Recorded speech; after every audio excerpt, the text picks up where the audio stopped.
They brought back Teen Titans. They brought back Scooby-Doo. But now, Cartoon Network have taken on their biggest challenge yet. Will their reboot of the Powerpuff Girls actually live up to the expectations? Find out tonight on the next edition of Cartoon Network Reboots with Weird New Art Styles.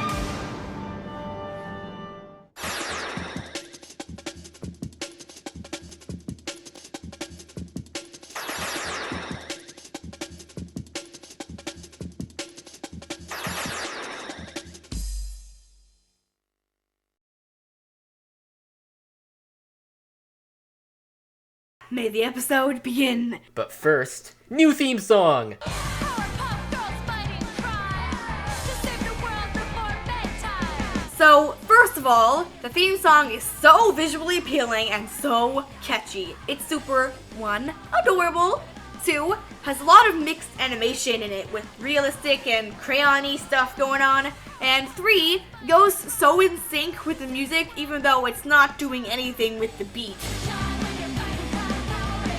An expertly done theme song, in my opinion. Let's just hope that they didn't use all of their budget on it, because that happens with a lot of shows. Ha! Tumblr joke! Did you get it? No? Okay. While I'm not the biggest fan of the music here, it's still musically better than the original. Yeah, kids get pumped whenever they hear that cheesy synthetic horn riff, dainty little drums, and awkward ringtone melody. But while the visuals are pretty awesome, I'm a little disappointed that the girl's backstory didn't make it in here. This is especially annoying because there's an extended version of this song online that has the iconic backstory added back in. But Professor Utonium accidentally added an extra ingredient to the concoction, Chemical X. But I guess it's just a theme song.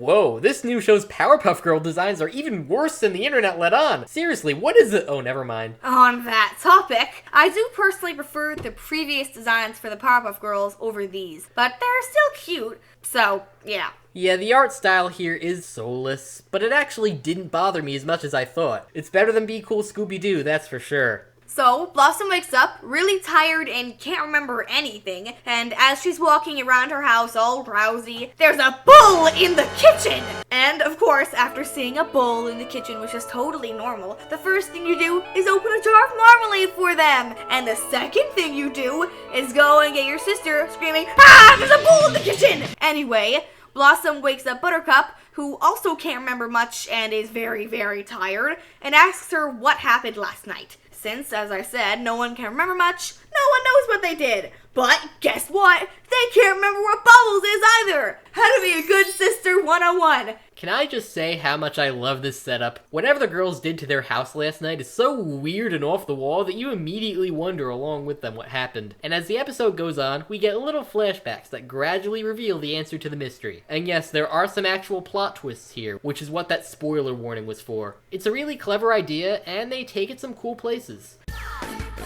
So, first, Buttercup has a flashback to last night, where they were having a jammin' party with lots of candy, which they, of course, ate too much of. They were also supposed to go to a water park the next morning and go on the Rocktopus ride. And after that flashback, they find Mojo Jojo in their closet wearing a dress and makeup.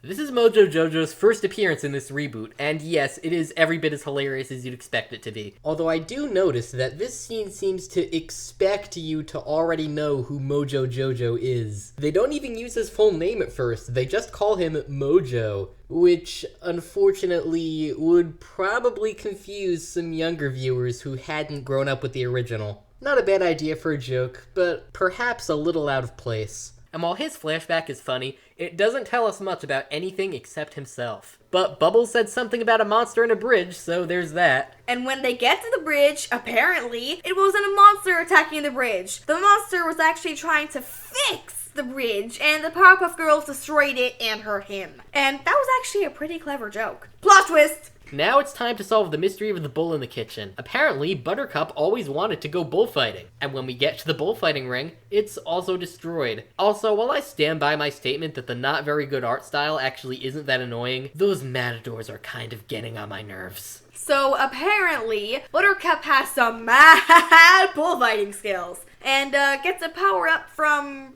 churros. That's nice. Anyway, apparently, last night, Buttercup fought a bull, and it's now in their kitchen? Yeah, that's a thing. So the bullfighter tells them that they went off to an arcade and say, wait a minute, it's only just occurring to me now that this entire episode is a metaphor for blacking out and waking up with a hangover after an intense alcohol-filled party. Wow, Powerpuff Girls, you're subtle. Really subtle. And that's why I love this episode so much. Anyway, the two of them head off to the arcade where they figure out the ball pit has been cleared out. And all of the balls have been completely destroyed and turned into hats. They think that Bubbles is now a hat, and of course, the greatest way to honor the dead hats is wear one of those hats home. Perfect! Totally not creepy in any way and not weird at all. This is what sanity looks like.